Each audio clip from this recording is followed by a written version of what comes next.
کسی خاتون کا فون آیا، کل کی بات ہے، امریکہ سے، کینیڈا سے یا امریکہ سے، وہ کوئی حرج نہیں ہے، ان کی طرف سے پابندی نہیں ہے کہ واقعہ نہ سنائیں آپ.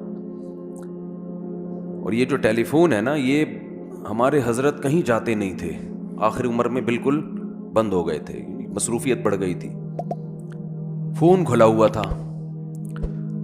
تو ہم یہ کہتے تھے کہ حضرت جن ٹاپک پر بیان کرتے ہیں یہ تو بالکل معاشرے کی دکھتی رگ کو پکڑ رہے ہیں، جاتے یہ کہیں ہے نہیں، تو ان کو دنیا کا پتہ کیسے چلتا ہے کہ دنیا میں ہو کیا رہا ہے؟ یہ تو گھر میں ہی رہتے ہیں، ملا کی دوڑ کہتے ہیں نا، مسجد سے گھر سے مسجد. تو حضرت فرمایا کرتے تھے یہ جو فون ہے نا، یہ مجھے پوری دنیا کی خبریں دیتا ہے، ہو کیا رہا ہے. تو ہمیں بھی ٹیلی فون جو ہے نا بتاتا ہے گھروں میں ہو کیا رہا ہے. تو گھر میں کسی کی، ان کے گھر میں کوئی جن چڑیل بھوت، ان کے گھر میں کیا تھے؟ جن چڑیل بھوت، اس پہ آ رہا ہے، اس پہ آ رہا ہے، فلانے پہ آ رہا ہے، ڈمکانے پہ آ رہا ہے. تو میں نے بتایا کہ بھئی وہ یہ آیت الکرسی پڑھیں، یہ پڑھیں، انہوں نے نہیں فائدہ ہو رہا، یہ ہو گیا، وہ ہو گیا، بڑے مسائل ہیں. میں نے کہا مجھے ایک بات بتاؤ، آپ کے کسی ریلیٹو کا کسی عامل سے تعلق تو نہیں ہے؟ کسی جن چڑیل بھوت بھگانے والے سے تعلق تو نہیں ہے؟ انہوں نے کہا اصل میں ایک کی طبیعت جب خراب ہوئی نا، تو ہم پھر کسی کے پاس چلے گئے جو جن چڑیل بھوت بھگانے کا کام کرتے ہیں. میں نے کہا بس یہ آپ کی ہو گئی غلطی، اب نسلیں یاد رکھیں گی، اللہ ان کو شفا دے. اب آپ کے پورے خاندان ساری زندگی جن چڑیل بھوت سے ہی نمٹتا رہے گا، اور میں نام لینے میں بھی عار محسوس نہیں کروں گا، کیونکہ جب تک کلیئر بات نہ کی جائے لوگ سمجھتے نہیں ہیں. لوگ کہتے ہیں مفتی صاحب فراڈی عاملوں کے خلاف بیان کر رہے ہیں.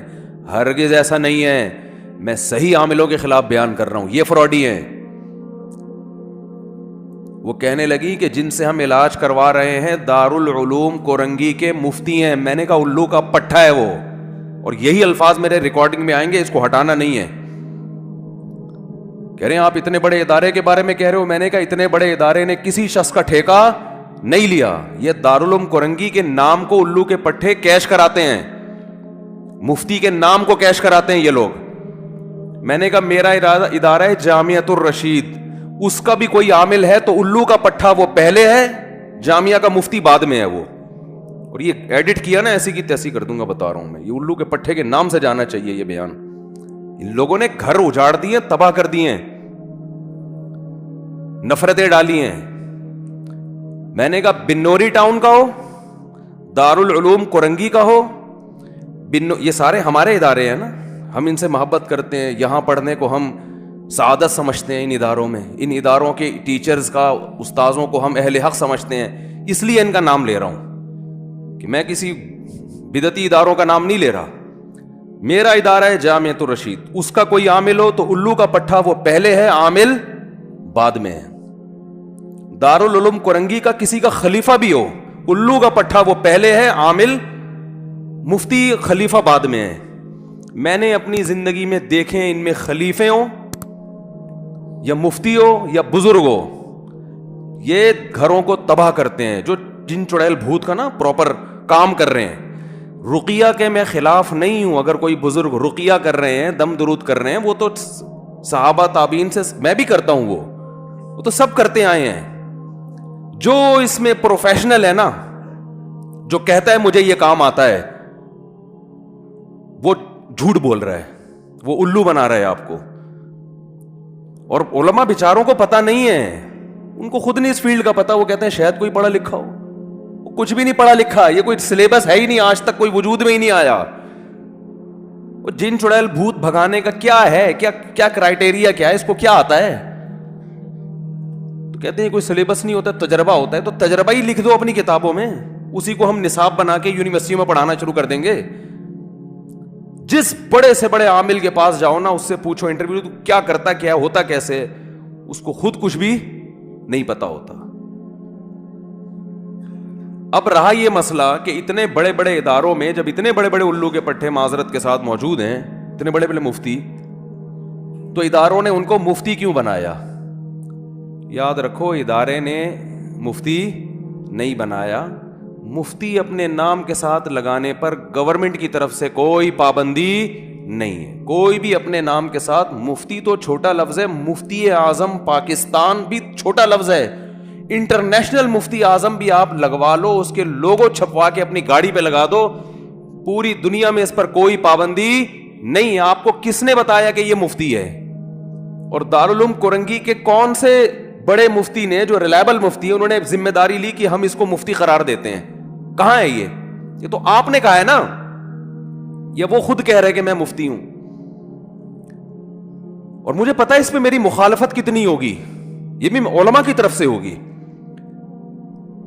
میں علماء جن کو میں اہل حق سمجھتا ہوں ان کی مخالفت کی پرواہ کیے بغیر آپ کو اس لیے بتا رہا ہوں, اپنے گھروں کو تباہ ہونے سے بچاؤ. یہ علماء صحیح ہے, اہل حق ہیں, لیکن بیچاروں کو نہیں پتا ان کی چالاکیاں, وہ بھی بیچارے بیوقوف بن جاتے ہیں. دیکھو نیک آدمی کو بیوقوف بنانا آسان ہوتا ہے. یہ علماء بھی ان عاملوں کے چہروں کے نور دیکھ کر اور ان کی ٹوپی ڈرامے دیکھ کر کہتے ہیں شاید کچھ آتا ہو. علماء فراڈی نہیں ہوتے, لیکن فراڈی آدمی علم کا لیبل لگا لیتا ہے, استعمال کرتا ہے, جس سے علماء بھی بیوقوف بن جاتے ہیں. میں نے بڑے بڑے بزرگوں کو ان عاملوں کے ہاتھوں بیوقوف بنتے دیکھا ہے. اگر آپ فتنے کا خوف نہ ہوتا, میں ان بڑے بڑے بزرگوں کے نام لے کے بتاتا کہ فلاں بزرگ کو کس نے الو بنایا, فلاں بڑے سے اتنے بڑے مفتی بزرگ کو کس نے الو بنایا اور اب تک بنا رہا ہے. نہیں آ رہی میرا خیال ہے باز. آپ کہیں گے آپ کا علم زیادہ ہے, ان علماء کو نہیں پتا. ہمارا علم کچھ بھی نہیں ہے قرآن و سنت میں ان علماء کے مقابلے میں. یہ قرآن و سنت کے حامل ہیں. ان کی عاملوں کی جو 1.5 ہوشیاریاں ہیں نا, اس کا قرآن و سنت سے تعلق نہیں ہے, اس کا تجربے سے تعلق ہے. آپ دماغ کتنا استعمال کر رہے ہو, اس کی اپنی اوقات تو جا کے دیکھو اس عامل کی, کم وقت کی. تو میں نے اس خاتون سے کہا, وہ کہہ رہے وہ تو دارالعلوم کورنگی کے. میں نے کہا جامعۃ الرشید کے تو کچھ طلبہ جو عامل بن رہے تھے ہم نے خود نکالے ہیں مدرسے سے, اور کچھ بن چکے ہیں ہمارے. اب کل میرا شاگرد بولے کسی کا جن بھگانے کے لیے کہ میں مفتی طارق مسعود صاحب سے میں نے فقہ کی فلاں کتاب پڑھی ہے, حدیث کی فلاں کتاب پڑھی ہے, ہدایہ پڑھی ہے, یہ پڑھا ہے, وہ پڑھا ہے. اب آپ کہیں کہ ہم نے تو اس سے علاج کرایا لیکن الٹا ہمیں یہ ہو گیا تو وہ ہو گیا, اس کا مطلب مفتی طارق مسعود صاحب کے شاگرد بھی فراڈی ہیں. بھائی ہمارے شاگرد فراڈی نہیں ہوتے, لیکن فراڈی آدمی ہماری شاگردی میں آ سکتا ہے. گورنمنٹ کی طرف سے کوئی پابندی نہیں ہے. کوئی فراڈی آدمی جامعۃ الرشید میں ایڈمیشن لے سکتا ہے, فراڈی آدمی دارالعلوم کورنگی میں جا سکتا ہے. دارالعلوم کورنگی نے ذمہ داری نہیں لی تو کوئی بھی سرٹیفکیٹ دکھائے اس سے متاثر مت ہو. باقی رہا خلیفہ بزرگ کے, دیکھو بزرگ جب کسی کو خلافت دیتے ہیں وہ ظاہری حالات کے لحاظ سے ظاہر میں ٹھیک لگ رہا ہے, اندر کے حالات اللہ کے سوا کوئی بھی نہیں جانتا. یہ کوئی پوری زندگی کی گارنٹی نہیں ہوتی کہ میری نظر میں اس پہ نیکی کا ٹھپا لگ گیا ہے. یہ گارنٹی خدا کے سوا اللہ کے سوا کوئی بھی نہیں دے سکتا. تو اس لیے علماء کہتے ہیں کسی بزرگ کی خلافت اگر کسی کو ملی ہے تو محض خلافت کی وجہ سے اس سے بیعت ہونا جائز نہیں ہے, بلکہ آپ خود اپنے طور پہ اس کو پرکھو گے. ان بزرگ نے تو بیچاروں نے اپنے خیال میں, ہوتا ہے کہ بھائی ان کا خیال تھا تو اس نے ہو سکتا ہے بزرگ کو بیوقوف بنا دیا ہو, تو یہ ہو جاتا ہے. بڑے بڑے خلیفے بیوقوف بنا کے خلافتیں لے لیتے ہیں. تو اس لیے اس کی پرواہ مت کریں. لوگ مجھ سے بڑی بحث کرتے ہیں آپ کے پاس دلیل کیا ہے, حالات مشاہدات, کوئی ایک ڈھنگ کا عامل دکھا دو, ایک ڈھنگ. رقیہ کے میں خلاف نہیں ہوں, رقیہ کوئی بھی کر سکتا ہے, رقیہ تو کوئی بھی کر لے. تو اور دوسری بات یہ کہ لوگ جو کہتے ہیں نا فلاں عامل بھی ہے مفتی بھی ہے, یہ تو ویسے ہی ایک دوسرے کے متضاد. یہ ایسے ہی ہے جیسے کسی کو آپ کہیں فلاں گورا بھی ہے اور کالا بھی ہے. بھئی یا تو گورا ہے یا کالا ہے, گورا بول دیا تو کالا نہیں ہے, کالا بول دیا تو گورا نہیں. تو یہ عامل فارغ ترین لوگ بنتے ہیں جن کے پاس علمی استعداد نہیں ہوتی, صلاحیت نہیں ہوتی. اور مفتی کے لیے ضروری ہے کہ وہ فتوے کا کام پراپر طریقے سے کرتا ہو. 1-2 سال میں جیسے کوئی ڈاکٹر نہیں بن جاتا. دیکھو ایم بی بی ایس کر کے کوئی doctor, M B B S کی ڈگری آتے ہی کلینک کھولنے کی اجازت ہوتی ہے؟ بولو نا یار بھائی، بھی ایک پروسیس ہے، 2 سال ہاؤس جاب ہے، تجربہ تو کرو پہلے کسی بڑے ڈاکٹر کی نگرانی میں آپ مریضوں کا علاج کریں، آپ مریضوں کا علاج کریں آپ بڑے ڈاکٹر کی نگرانی میں، تاکہ اپنے تجربے کی بھینٹ چڑھانے کے بجائے کسی پراپر کسی ڈاکٹر، پھر کچھ خاص شعبے ہوتے ہیں ان میں ہوتے ہوتے 10-15 سال میں جا کے ریلائبل ڈاکٹر بنتا ہے، ورنہ وہ ہمیشہ اپنے سینئر سے ہی پوچھتا رہتا ہے کہ سر آپ مشورہ دیں، کیا کرنا ہے مشورہ دیں، اور اس کام میں کئی سال لگا دیے ہوں، پھر جا کے اس قابل ہوتا ہے کہ لوگ اس کی تحقیق اور اس کی رائے پر اعتماد کرتے ہیں میڈیکل سائنس میں۔ ایسے ہی مفتی پراپر کورس کرنے کے بعد بڑے مفتیوں کی نگرانی میں کئی سال مسائل کا حل لکھتا ہے، ریسرچ کا کام کرتا ہے، کئی سال تحقیق کا کام بڑے مفتیوں کی نگرانی میں کرنے کے بعد اس قابل ہوتا ہے کہ اب اس کی رائے بھی کیا ہو، مضبوط رہے، پھر وہ مفتی بنتا ہے۔ اور اس کے پاس اتنا ٹائم ہی نہیں ہوتا کہ لوگوں کے جن چڑیل بھوت بیٹھ کے بھگاتا رہے وہ، کیونکہ یہ کام اور دونوں جمع نہیں ہو سکتے۔ جیسے کوئی پراپر ڈاکٹر کے پاس آپ نے دیکھا فارغ ہر وقت فارغ بیٹھتا رہو، کوئی پراپر ڈاکٹر مجھے ایسا بتاؤ جو سارا دن جن چڑیل بھوت بھگاتا ہو لوگوں کے، کبھی دیکھا آپ نے؟ اور ڈاکٹر یہ کام کرتے بھی نہیں ہیں، کیونکہ ان کو پتا ہے ہمارے پاس اس سے زیادہ اہم کام ہے۔ بھئی ہم لوگوں کا حقیقت میں علاج کر رہے ہیں نا، تو کوئی ڈاکٹر یہ کام نہیں کرتا، کوئی انجینئر یہ کام نہیں کرتا، اس کے پاس پراپر کام بہت، انجینئر جو واقعی انجینئر ہو اس کے پاس کتنے کام ہوتے ہیں، کوئی سائنٹسٹ یہ کام نہیں کرتا، تو بھائی کوئی مفتی یہ کام کیوں کر رہا ہے؟ اس کے پاس تو اتنا عظیم کام اللہ نے دیا ہے کہ مسائل کا حل بتائے وہ لوگوں کو، جو شرعی مسائل ہیں، جس کا حل نہیں آتا تحقیق کرے، علماء سے رابطہ کرے، یہ اتنا بڑا مسئلہ، وہ عامل کیسے بن گیا؟ عامل کے لیے تو دنیا کا فارغ ترین آدمی ہونا چاہیے۔ تو مفتی کا جو مفتی ہے وہ عامل نہیں ہو سکتا، جو عامل ہے وہ مفتی نہیں ہو سکتا۔ ہمارے اپنے بہت سے دوست ناراض ہو جاتے ہیں میری بیان سن کے، لیکن میرے بھائی اگر میں نے اتنے صاف انداز میں نہیں بتایا نا تو یہ جو لوگوں کے گھر برباد ہو رہے ہیں، قیامت کے دن اللہ میرا گریبان پکڑے گا کہ تو نے، اور میرے شیخ حضرت مفتی رشید احمد صاحب کا اسٹائل اس سے بھی زیادہ خطرناک تھا۔ لوگ کہتے ہیں آپ کا یہ تفرد ہے، کوئی تفرد نہیں ہے ہمارا۔ لوگ کہتے ہیں مولانا اشرف علی تھانوی نے بھی تو اعمال بتائے ہیں، تو ہم کب رقیہ کے خلاف ہیں بھائی؟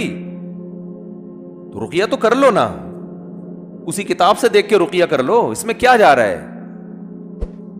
تو عامل اور مفتی جمع نہیں ہو سکتے۔ تو میں نے اس خاتون سے کہا بیچاری بہت پریشان، یہ ہو گیا، اور پاکستان میں ہوا، کینیڈا میں نہیں ہوا۔ آپ دیکھ لو کینیڈا میں جنات نہیں ہیں، نہ امریکہ میں اتنے، سعودی عرب میں تو ہے ہی نہیں، لیکن یہاں کے عامل سعودی عرب والوں کو جا کے خراب کر رہے ہیں، قطر، کویت، ان جگہوں پہ جا کے یہاں کے عامل ان عربوں کو خراب کر رہے ہیں شرعی رقیوں کے نام پہ۔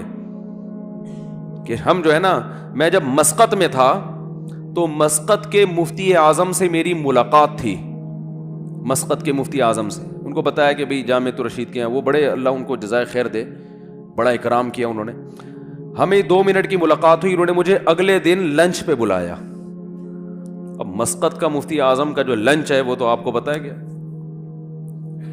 وہ تو حکومتی لیول پہ ان کی بڑی وہ ہوتی ہے۔ اگلے دن انہوں نے مجھے بلا لیا کہ آپ نے ظہر کا کھانا ہمارے ساتھ کھانا ہے۔ ہماری نیت کھانے کی نہیں ہوتی الحمدللہ، ملاقات کی ہوتی ہے کہ چلو اس بہانے ملاقات ہو جائے گی۔ میں پہنچ گیا ان اپنے دوستوں کے ساتھ جو بھی ہمارے میزبان تھے، ظہر کی نماز ہم نے وہیں پڑھی مسجد میں، ظہر کے بعد انہوں نے ہمارے لیے کھانے کا انتظام کیا ہوا تھا۔ اب ہم جانے لگے ہیں تو 2 بندے ٹکر گئے جو بن بلائے آئے تھے، عربی تھے، کویت سے آئے تھے، بن بلائے نا، وہ ان کو کہ بھی ہم بھی آئے ہیں آپ سے بات کرنی ہے۔ وہ انہوں نے کہا آپ نے ٹائم تو لیا نہیں؟ نہیں جی ہمیں بہت ضروری کام ہے۔ اب ظاہر ہے انہوں نے کہا چلو آ جاؤ، آپ بھی آ جاؤ، کھانا کھا لو آ کے ہمارے ساتھ، کھانے کا ٹائم ہے، تو انہوں نے اکرام کیا۔ یہ دونوں عربی، ان کو اردو نہیں آتی تھی، اور عربی میں لگے ہوئے ہیں۔ مجھے پتہ چل گیا کہ یہ کمبخت عامل ہیں، وہاں کے مفتی اعظم سے پرمیشن لینے آئے تھے کہ ہمیں یہاں اپنی دکان کھولنے کی، جن چڑیل بھوت بھگانے کی جو دکان ہے نا اس کے کھولنے کی ہمیں مسقط میں اجازت دے دیں آپ۔ سارا میرا جو ٹائم تھا نا ان کے ساتھ بات چیت کا، وہ یہ پی گئے۔ اب ظاہر ہے وہ مصروف آدمی ہے، اور وہ شرم اور مروت میں ان کمبختوں کو بھگا بھی نہیں رہے ہیں, اور وہ کمبخت یہ بھی نہیں دیکھ رہے کہ یار یہ بندہ پاکستان سے آیا ہوا ہے ملنے کے لیے, اس کو بات کرنے دو. نہ نہ نہ, پہلے جا کے انہوں نے مفتی اعظم کو مکھن لگایا ہے. یہ سارے عاملوں کا طریقہ واردات ہوتا ہے کہ آپ اتنے نیک, آپ اتنے بڑے, آپ اتنے وہ, ایسے ٹائٹ آدمی وہ اس مکھن گیری میں نہیں آیا. مکھن ہو میں, اور ہم شرعی طریقے سے رقیہ کرتے ہیں اور ہمیں آپ کی پرمیشن چاہیے, ہم یہاں تاکہ اس میں اچھا ان کا سب کا ہوتا ہے جعلی لوگوں سے. دیکھیں اگر آپ ہمیں نہیں کرنے دیں گے, 2 نمبر لوگ اس کام میں بہت گھسے ہوئے ہیں, یہ ان کو سمجھا رہے ہیں نا مفتی اعظم, 2 نمبر لوگ ہو, ورنہ 2 نمبر لوگ ہیں. پورا نچوڑ لیا انہوں نے, کھانا کھلایا, اس کے بعد بولا پتلی گلی سے چلو نکلو. میں نے کہا اللہ کا کتنا بڑا فضل ہو گیا کہ یہاں گورنمنٹ ان چیزوں کو پنپنے نہیں دیتی, ورنہ اور مسقط میں آپ کو ایک بھی جن چڑیل بھوت نظر نہیں آئے گا. لیکن جو عامل جس علاقے میں جائے گا نا, جن اتارنے والا, وہ اپنے ساتھ بڑی بڑی چڑیلیں لے کے جاتا ہے وہ. میں نے کہا اگر یہ مفتی, اچھا میرا تو سارا وقت وہ پی گیا نا, اور پھر آگے آگے گھسا جا رہا ہے. وہ کھانا جب ہم نے کھایا تو وہ مفتی اعظم نے کہا کہ مجھے کہا کہ دعا کرا دیں آپ. تو میں نے کہا آپ بڑے ہیں, آپ کرائیں.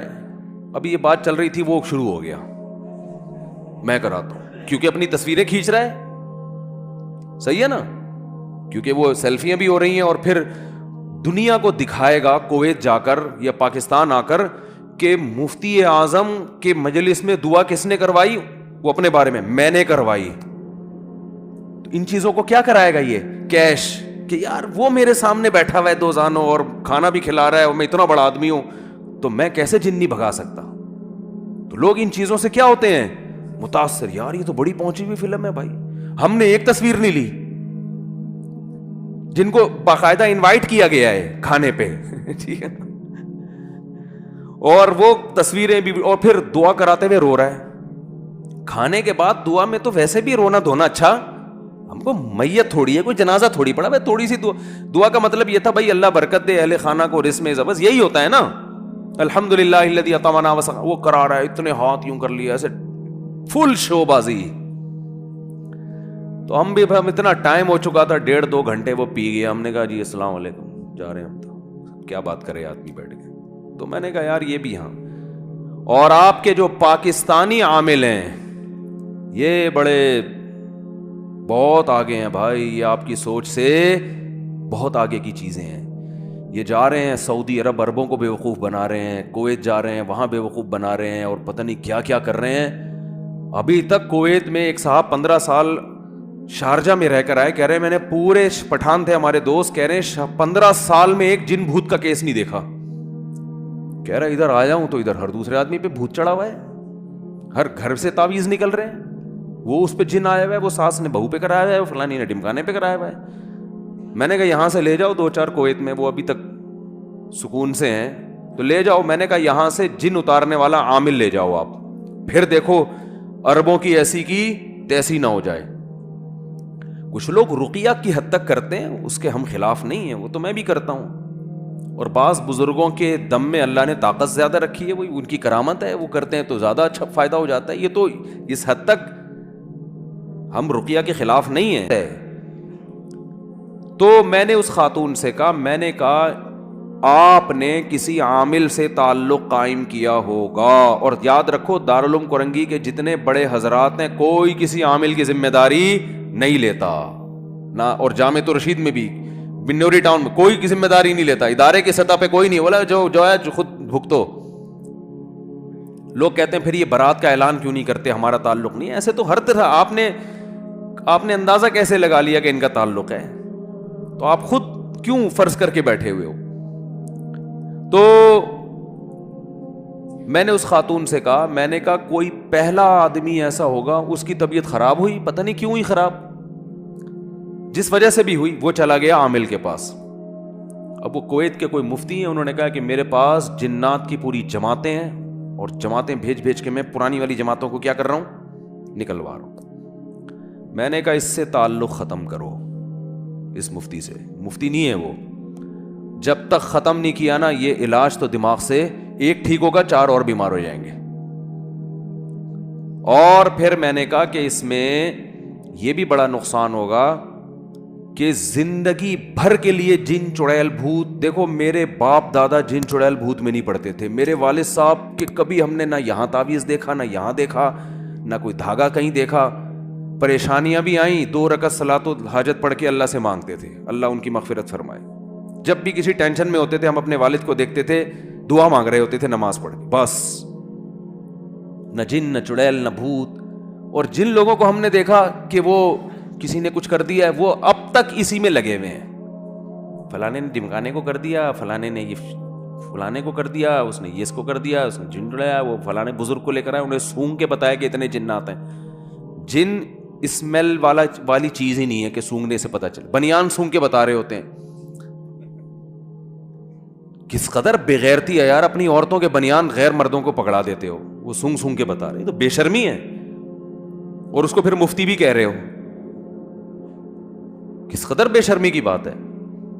تو اس لیے بھائی یہ ہاں, تو میں نے کہا کہ اس کا اب علاج یہ ہے. میں نے بہت سے لوگوں کے جنات بھگائے الحمدللہ. کیسے بھگائے ہیں؟ علاج چھڑوا دیا ان کا. لیکن علاج چھڑوانے کے لیے مضبوط, دیکھو جنات کو مایوس کرنا پڑتا ہے, یاد رکھو, کیونکہ اب جس عامل سے تعلق ہو گیا نا عقیدت, جب تک اس کی عقیدت کھرچ کھرچ کے دلوں سے نہیں نکلے گی تو اس وقت تک جنات نہیں بھاگیں گے گھر سے. اور دل سے نکالنے کے لیے میں نے کہا کہ اس عامل کو فون کر کے معین اختر کا پروگرام سنیں, بلب کے رشتہ داروں کو گالیوں والا. میں تو اب گالیاں نہیں سکھاؤں گا نا یہ والی. میں نے کہا تھوڑی دیر کے لیے گالیاں حلال ہونے کا فتویٰ میں دے رہا ہوں, ویسے گالیاں دینا جائز نہیں ہے, تھوڑی دیر کے لیے, کیونکہ علاج کے لیے نا, علاج میں تو چرس بھی بعض دفعہ پینا جائز ہو جاتی ہے. اگر کوئی مر رہا ہے کہ بھائی وہ مر جائے گا تو ڈاکٹر کہتے ہیں بھائی اب زہر کا انجیکشن بھی لگانا پڑتا ہے, بعض دفعہ چرس بھی پلانی پڑتی ہے. جراثیم مارنے کے لیے زہر کی بات کر رہا ہوں, ایسا نہ کوئی بندہ ہی مار دیں آپ ٹھیک ہے. تو میں نے کہا کہ اس عامل کی جو عقیدت میں آپ مبتلا ہو گئے ہیں نا, کیونکہ ان کو یہ ڈر ہوتا ہے اگر ہم نے ان کو برا بلا کہا تو یہ محترم جن چڑیلوں کی 6 جماعتیں اور نہ بھیج دیں کہیں. تو یہ جب تک ڈر ہوگا نا علاج نہیں ہوگا. اس کا طریقہ یہ ہے کہ اس کو فون کر کے کہا جائے کہ الو کے پٹھے تیرے باپ میں دم ہے نا, باپ کی جگہ کچھ بھی لگا دیں آپ, دم ہے نا تو جتنی چڑیلیں تیرے پاس ہے ابھی بھیج دے, تو تیرے میں دم آج دیکھیں تو صحیح ہے کتنا. جب تک اتنا کانفیڈنس نہیں ہوگا جنات آپ پر کیونکہ جن تو جاتے ہیں ایسے لوگوں کے پاس, جنات کو پتا ہے کہ یہاں ہمیں ہماری دکان چلے گی ٹائٹ والی, ہمارے پاس کیوں نہیں آتے. الحمدللہ میں تو عاملوں کو چیلنج کرتا ہوں, یار جتنے عامل ہیں کوئی ایک چڑیل تو بھیجو یار, ہم تو تمہارے خلاف صبح و شام تقریریں کر رہے ہیں, کوئی تو بھیجو, کوئی تو چڑیل آئے, کوئی تو جن آئے, ہمیں بھی تو آئے نا, جو تمہارے پاس پوری فوجیں تیار ہیں. تو یہ عامل کچھ بھی نہیں کر سکتے. یہ پتہ ہے کیا میرے کیا کہتے ہیں, اس نے حصار کھینچے ہوئے ہیں. رفیع بھائی آپ تو ہمارے ساتھ سارا دن رہتے ہیں, کبھی دیکھا ہمیں کوئی حصار پڑ, ہم تو اتنے مصروف آدمی ہیں بھائی, فرض نماز ادا کرتے ہیں, اللہ کا شکر ادا کرتے ہیں, اللہ تو نے تکبیر اولا سے جماعت ملا دی ہم کو, حصاروں کا ہمارے پاس ٹائم ہی نہیں ہے. مجھے ایک صاحب نے کہا آپ خانقاہ کھول کے بیٹھیں. مجھے وہ اجازت بیعت بھی کسی بزرگ سے ملی ہوئی ہے, بیعت جو ہوتا ہے نا کہ ہم بھی کسی بزرگ نے خلیفہ بنایا ہوئے ہم کو, تو بیعت کر کے اپنی خانقاہ کھولیں. میں نے کہا پھر کیا ہوگا بھائی؟ کہہ رہے اس میں آپ لوگوں کو ذکر کرائیں اور اس میں آپ آگے بیٹھیں, ہاں اس میں لوگوں کو بٹھائیں. میں نے کہا مجھے کون بٹھائے گا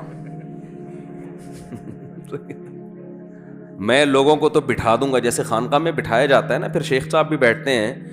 میں نے کہا لوگوں کو میں لاکھوں کروڑوں لوگوں کو بٹھا سکتا ہوں, لیکن یہ کروڑوں مل کے مجھے بٹھا دیں, خدا نے ایسا بچہ اب تک, یعنی کسی ماں نے ایسا بچہ اب تک جنا نہیں ہے جو مجھے بٹھا دے. اور میرے تو گھر والے پریشان ہیں, میں بیٹھتا نہیں ہوں ٹک کے, ادھر سے گھر سے آیا, اس دوسرے کمرے سے نکلا, واش روم سے ٹن مارا, ادھر آئے, دوسرے کمرے سے گئے, یوں نکل گئے, پھر دوسرے گھر میں دیکھا چائے پی, وہاں سے نکلے, ادھر سے ٹن مارا, تیسرے گھر کی خبر گیری کی, وہاں سے ٹن مارا, آلو پیاز لینے چلے گئے, ادھر سے ٹن مارا, بیان میں جا رہے ہیں, ادھر دعوت میں جا رہے ہیں, ادھر جو ہے نا وہ اور کچھ مسئلہ ہے وہ وہاں جا رہے ہیں, پھر مدرسے بھی کال آئی ہوئی ہے وہاں جا رہے ہیں, پھر وہ طلبہ کو پڑھانا ہے وہاں جا رہے ہیں, پھر کوئی ایک مسئلہ آیا ہوا ہے اس کو حل کرنا ہے, پھر وہ ریکارڈنگ کرانی ہے, تفسیر کی ریکارڈنگ رہ گئی, اس کے فون آنے شروع ہو جاتے ہیں یہ ان کے فات کے, بھائی مفتی صاحب تفسیر کی ریکارڈنگ کرا دو, اللہ کا واسطہ لوگ انتظار میں, پھر ادھر کوئی مسائل جمع ہوئے ہیں وہ ریکارڈنگ کرا دو. تو میں نے کہا ہمیں تو پولیس بھی نہیں بٹھا سکتی, تو ہم حصار کہاں سے بیٹھ کے کھینچیں گے بھائی. اور پھر بھی جب رات کو سونے کے لیے لیٹتا ہوں تو پتا چلتا ہے 10-20 کام ابھی بھی رہ گئے، 10-20 کام ابھی بھی رہ گئے. تو اچھا، اب عاملوں نے ایک کام میرے خلاف شروع کیا، فحش الزامات لگانا. یہ ان کا آخری حربہ ہوتا ہے کہ ایک آدمی کی جو شخصیت ہے نا اس کو مجروح کرو. میں بہت دنوں سے بولا نہیں عاملوں کے خلاف، اب دوبارہ کچھ دن پہلے انہوں نے لڑکیوں کی تصویریں میرے ساتھ لگائی ہیں کہ اس لڑکی نے کہا میں مفتی صاحب سے ملاقات کے لیے آئی تھی، مفتی صاحب نے مجھے پٹایا، مجھے شادی کی آفر کی اور پھر میں چلی گئی اور میں نہیں. یہ سب بکواسات ہیں، کیونکہ اب میں نے دوبارہ بولنا شروع کیا نا، پھر اس طرح کی تصویریں آنا شروع ہو جائیں گی. اس کا بہترین طریقہ یہ ہے کہ آپ نے تجربہ کرنا ہے، کسی لڑکی کو بھیج دیں، مفتی صاحب سے مسئلہ پوچھ کے آؤ، پٹنے کی کوشش کرو پوری. صحیح ہے نا؟ یہ تو بہترین آزمائش ہے نا. کیوں آپ فیس بک اور واٹس ایپ کی باتوں پہ جاتے ہو؟ بھائی اگر مفتی صاحب اللہ نہ کرے 2 نمبر آدمی ہیں تو پھر تو کوئی بھی آئے گی اس کو پٹائیں گے نا. تو آپ تجربہ کر لو بھائی، اس عامل سے کہو اگر تو نے یہ کہا ہے کہ ہم کوئی ارینج کرتے ہیں اس کو پٹنے کے لیے بھیجتے ہیں. اللہ کا شکر ہے ہم کوئی بہت نیک آدمی نہیں ہے، کوئی تعریف نہیں کر رہا، لیکن یہ پٹانے وٹانے والے کام الحمدللہ اللہ نے بچا کے رکھا ہوا ہے. کوئی بڑی بات نہیں کر رہے ہم، اللہ نے بچایا ہے ان پٹانوں سے. یہ کسی کو پٹا دیا اور یہ کر دیا. باقی جس نے شادیاں کرنی ہوتی ہیں وہ پٹانا، وہ تو ڈائریکٹ شادی کی آفر کرتا ہے. اب آپ کہو اچھا ہم کسی کو بھی بھیج دیں آفر کر دو گے، ایسا بھی نہیں ہے. ایسا بھی نہیں ہے کوئی بڑھ کے آ جائے آفر کر. اور اگر کر بھی دی ہے تو آپ کو کیا تکلیف ہو رہی ہے بھائی؟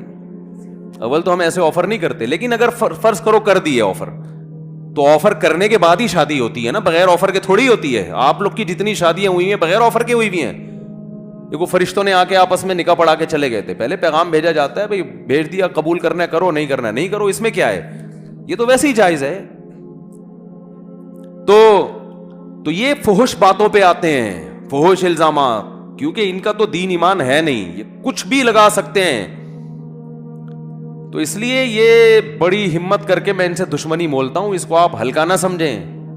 پھر یہ ہر جگہ بیٹھ کے نجی محفلوں میں بدنام کرنے کی کوشش کرتے ہیں، کیونکہ ان کے پاس دلائل کی دنیا میں کوئی جواب ہے نہیں. اتنی بڑی دلیل ہے یار، بھیجو نا 4 جن یہاں مسجد الفلاحیہ میں بھیجو.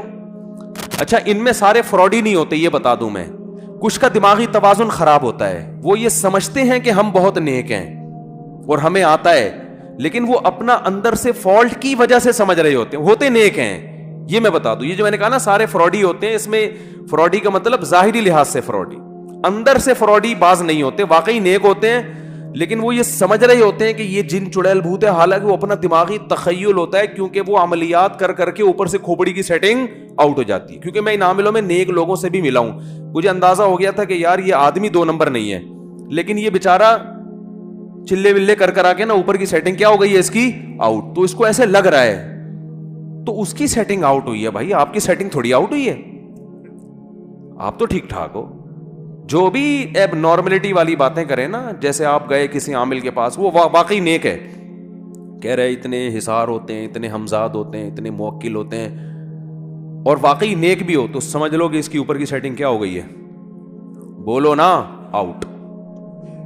کیونکہ بغیر دلیل کے باتیں کر رہے ہیں. دلیل یا تو نقلی ہوتی ہے یا عقلی. عقلی کہتے ہیں جو سائنس سے ثابت ہو، سائنس سے تو موکل شوکل کچھ بھی ثابت نہیں ہے. یا نقل قرآن و سنت کو کہتے ہیں. تو یہ عامل لوگ کہتے ہیں بھائی قرآن و سنت سے، لیکن مشاہدہ تو ہے نا. تو مشاہدہ بھی تو تم جیسے پاگلوں کا ہے نا، پبلک کا تھوڑی مشاہدہ ہے. تم نے تو خود چلے ولے کر کے اور موکل توکل کو پہلے دماغ میں بٹھایا، تو تمہیں موکل بھی نظر آ رہے ہیں، تمہیں حمزات بھی نظر آ رہے ہیں، تمہیں یہ بھی نظر آ رہا ہے، اور کچھ بھی نہیں ہوتا موکل شوکل. ذہن میں رکھیں آپ بس ٹوٹل یہی ہیں. جتنے آپ نظر آ رہے ہیں نا، آپ کے ساتھ کوئی موکل نہیں ہے. ٹوٹل آپ جتنے نظر آ رہے ہیں ٹوٹل اتنے ہی ہیں. آپ سمجھ رہے ہو نا، کمپلیٹ. ہاں ایک شیطان ہے، حدیث میں آتا ہے، جو ہر بچے کے ساتھ لگا ہوا ہوتا ہے، وہ برائی کی طرف رغبت دلاتا رہتا ہے. بس وہ تو ہے، وہ تو سب کے ساتھ ہے. اور ایک فرشتہ جو ہے وہ اچھائی کی طرف رغبت دلاتا ہے. تو یہ موکل، یہ ہمزاد نہیں ہے، یہ تو ہر ایک کے ساتھ ہمیشہ سے ہوتا رہا ہے. یہ اس کو کنٹرول نہیں کیا جا سکتا، وہ اللہ نے آزمائش کے لیے. اور 2 فرشتے اللہ نے یہاں بٹھائے ہوئے ہیں، ایک نیکی لکھ رہا ہے اور ایک بدی لکھ رہا ہے. اور کچھ فرشتے اللہ نے حفاظت کے لیے رکھے ہوئے ہیں، بس وہ ان عاملوں کے کنٹرول میں نہیں ہے. تو بھائی بچاؤ اپنے آپ کو یار ان فضول قسم کے لوگوں سے. اور اگر اللہ نہ کرے کسی پہ جن چڑیل بھوت آ جائے تو اس کے بارے میں بھی حدیث میں ہمیں چیزیں ملتی ہیں. صحابہ نے رقیہ کیا، ان کو تو نہیں آتا تھا، لیکن سورہ فاتحہ پڑھی، فائدہ ہو گیا. پھر بھی فائدہ نہ ہو، جیسے ایک صحابیہ رسول اللہ صلی اللہ علیہ وسلم کے پاس آئیں، یا رسول اللہ میری یہ حالت ہو جاتی ہے، میں تڑپنے لگتی ہوں، جسم کے کپڑے پھاڑ دیتی ہوں، یہ ہو جاتا ہے وہ ہو جاتا ہے. آپ صلی اللہ علیہ وسلم نے فرمایا کہ اگر تم اس بیماری پہ صبر کرو گی تو میں تمہیں جنت کی ضمانت دیتا ہوں، اور اگر چاہتی ہو تو اللہ سے دعا مانگوں گا یہ بیماری ٹھیک ہو جائے گی تمہاری، لیکن پھر جنت کی گارنٹی نہیں ہے. پھر یہ ہے کہ اگر اعمال ہوئے تو جنت، برے اعمال ہوئے تو جہنم. لیکن اگر اس بیماری پہ صبر کرتی ہو اور اسی میں گزارا کرنا ہے موت تک تو میں تمہیں جنت کی ضمانت دیتا ہوں. آپ نے یہ تو نہیں فرمایا کہ وہ فلاں جگہ مشہور عامل ہیں وہ بڑا ٹائٹ علاج کرتے ہیں اس کا. نہ خود نبی نے فرمایا کہ بیٹھو میں حصار کھینچتا ہوں اور میں یہ کرتا ہوں اور میں یوں کر، کچھ بھی نہیں. خود نبی پہ جادو ہوا تو سورہ فلق سورہ ناس اللہ نے نازل کی، بھئی یہ دم کیا کریں. مجھے صحابہ کے دور کے کسی مشہور عامل کا نام بتاؤ آپ. ہم لوگ کہتے ہیں مفتی کا نام بتاؤ، بتا سکتے ہیں صحابہ کے دور کے مشہور مفتیان کرام کون تھے؟ اس دور میں حکیم بھی تھے، اس دور میں تاجر بھی تھے، ہر طبقہ اس دور میں تھا. عامل اس دور، قوال نہیں ملے گا آپ کو صحابہ کے دور میں کہ مشہور قوال. یہ قوالیاں اگر ثواب ہیں تو اس دور میں بھی تو کوئی مشہور قوال ہونا چاہیے نا. کیا خیال ہے؟ کوئی قوال نہیں ملے گا آپ کو، نہ کوئی عامل ملے گا. ہاں رقیہ کرنے والے ہوتے تھے، وہ تو میں نے بتایا رقیہ کے تو ہم قائل ہیں، لیکن اس میں یہ چیز کچھ نہیں ہوتا جن کی جماعتیں اور چڑیل کی جماعتیں اور فلانا جماعتیں اور یہ نہیں ہوتا. تو نبی صلی اللہ علیہ وسلم فرمایا صبر کرو تو اللہ کیا دے گا؟ جنت کی ضمانت. تو صحابی نے عرض کیا یا رسول اللہ ٹھیک ہے میں اس بیماری میں رہوں گی ساری زندگی، لیکن جو کپڑے پھاڑتی ہوں، یہ چونکہ شرعی مسئلہ ہے نا، عورت کا جسم کھل جائے تو بس اتنی دعا کر لیں کہ اس بیماری میں جسم کے کپڑے نہ پھاڑوں. تو آپ نے اتنی دعا کی ان کے لیے. اس میں ہمیں سبق ملتا ہے بھائی اگر خدا نخواستہ جن چڑیل بھوت کہیں آ رہے ہیں شرعی طور پہ رقیہ کرو. نہیں کر سکتے مسجد کے امام کے پاس چلے جاؤ جو آپ کے پڑوس میں امام ہے نا، کیونکہ جنات جو ہے نا کسی ایسی شخصیت سے زیادہ ڈرتے ہیں جس کی کوئی پرسنالٹی ہو یا اس میں تقوی ہو. تو مسجد کے امام کے پاس چلے جاؤ، وہ بولیں گے مجھے تو یہ کام نہیں آتا. ان سے بولو کہ بھائی آپ صرف فاتحہ پڑھ کے دم کر دیں اس کے اوپر، آیت الکرسی. آپ کی پھونک میں اللہ سے امید ہے ہماری پھونک سے زیادہ اثر ہوگا. تو یہ ہوتا ہے. مسجد کے امام کو لفٹ کرایا کرو، صحیح ہے نا. ایسا نہ ہو کہ وہ امام کام ہی یہی کرتا ہو پھر نہیں جاؤ. کام بشرط یہ کہ یہ نہ کرتا ہو بلکہ صبح شام اس کے خلاف بولتا ہو، ٹھیک ہے نا. پھر اس کو بولا بھائی دم کر دو، آپ کے دم میں اللہ زیادہ اثر کر دے گا تو کر دے وہ دم، اچھی بات ہے اور فائدہ ہوگا انشاءاللہ. اور کچھ نہیں، خود وضو کرو، دم کرو، آیت الکرسی پڑھو، پانی پہ رکھ کے چھینٹے مارا کرو. جنات پانی سے بھی ڈرتے ہیں اور آیت الکرسی اور قرآن سے تو ویسے ہی ڈرتے ہیں، تو 2 آتشہ ہو جائے گا، اور چھینٹے مارو گے تو اور فائدہ ہو جائے گا، ٹھیک ہے نا. اس کے بعد بھی فائدہ نہیں ہو رہا تو بس صبر کرو. سارے مسائل کا دنیا میں حل نہیں ہے، اور اس صبر کی برکت سے انشاءاللہ آپ کا مریض بھی ٹھیک ہو جائے گا. میں نے ایسے لوگوں پہ تجربے کیے ہیں، 10 سال سے ان کو جن آ رہا تھا، میں نے ان کو بولا بھائی صبر کرو، تعویذ سارے نکال کے رکھ دو، کہیں ڈال دو، اور صبر کرو کہ بس اسی بیماری میں اب زندگی گزارنی ہے. مر گئے، بچ گئے، ٹھیک ہو گئے وہ الحمدللہ. ایک آدمی کا فون آیا میری بیوی پہ، وہ بھی تھے قطر بحرین میں، میری بیوی پہ جن آتا ہے، یہ ہوتا ہے، یوں ہوتا ہے، ایسا ہوتا ہے، فلانا ہوتا ہے. میں نے کہا بھائی جان اس کا علاج کرنا چھوڑ دو. کہہ رہے نہیں ایک بڑے مفتی ہیں کراچی کے، میری زبان سے نام بھی نکلنے والا تھا وہ پھر زیادہ ہو جاتی ہے نا، بڑے مفتی ہیں کراچی کے، وہ علاج کر رہے ہیں. میں نے کہا اس علاج کی وجہ سے ہو رہا ہے یہ سب کچھ، چھڑوا دو. کہہ رہے نہیں کیسے، وہ تو مفتی صاحب. میں نے کہا ان کو میرا نام لے کے بولا مفتی صاحب فلاں نے منع کیا ہے اور بولا کہ وہاں والے جن ادھر پارسل کر دو، ٹھیک ہے نا، ادھر پارسل کر دو. تو وہ خیر نہیں چھوڑنے کے لیے تیار. پھر انہوں نے مجھ سے وعدہ کیا اچھا میں اب اگر طبیعت خراب ہوئی تو میں خود دم کروں گا، کسی سے علاج نہیں کراؤں. رات کو 4 بجے محترم کا فون آیا، بیگم کا تو گلا دب رہا ہے، وہ تو مر رہی ہے، اور میں تو ان مفتی صاحب کو فون کر رہا ہوں. میں نے کہا آپ میں کانفیڈنس نہیں ہے، آپ کرو فون. میں نے کہا میں ہوتا تو میں تو فون کر کے ان مفتی صاحب کو گالیاں سناتا. ایک تو تم اپنے نام کے ساتھ مفتی کیوں لگایا ہوا ہے؟ تم فتوے کا کام تو کرتے نہیں ہو. کرتے ہو تو بتاؤ, ہمارے پاس بہت سے مسائل پڑے ہوئے ہیں, آدھے ہم آپ کے پاس بھیج دیتے ہیں, ان کو ذرا حل کر کے جواب لکھ دو, ہمارا کام کیا ہو جائے گا, آسان ہو جائے گا. نکاح کے مسائل ہیں, وراثت کے مسائل ہیں, بہت سارے پڑے, بلندہ پڑا ہوا ہے یار, چلو بھیج دیتے ہیں. تو مفتی کیوں لگایا ہوا ہے جب یہ کام نہیں کرتے؟ دوسری بات میں نے اس سے کہا کہ میں نے کہا صبر نہیں ہوا, صبر, وہ فون کر دیا, ٹھیک ہو گئی بیوی, وقتی طور پہ تو ہو جاتا ہے. انہوں نے پتہ نہیں انتر منتر کلی کلنتر ہو جا منتر چھو پڑا ہے اس پہ. پھر دوبارہ طبیعت خراب ہوئی. پھر میں نے کہا کہ میرا ٹائم ضائع نہیں کرنا, آپ کو مجھ پر اعتماد ہے. تو کہہ رہے مر نہ جائے. میں نے کہا نہیں مرے گی. اور میں نے کہا زندگی سے موت بہتر نہیں ہے. اچھا مرنے کے لیے جب تک تیار نہ ہو نا ٹھیک نہیں ہوتا بندہ. جنات کو بول دو مر جائیں گے کوئی مسئلہ نہیں ہے. تو میں نے کہا یار مر جائے گی تو ثواب ملے گا آپ کو, بیوہ ہو جاؤ گے آپ. ٹھیک ہے, ٹھیک ہے. میرا مقصد اس کی بیوی کو مارنا نہیں تھا. بالآخر اس نے ہمت کی اور پھر کہا کہ الحمدللہ ٹھیک ہو گئی. اور اس نے بتایا کہ جب سے اس مفتی صاحب سے علاج کرا رہا ہوں نا, میرے ماموں پہ بھی آ رہا ہے, میرے پھپھا پہ بھی آ رہا ہے, کیونکہ سارے خاندان کو ان سے بیعت کرا دی اس نے, سب پہ کچھ نہ کچھ آ رہا ہے. ٹھیک ہو گیا.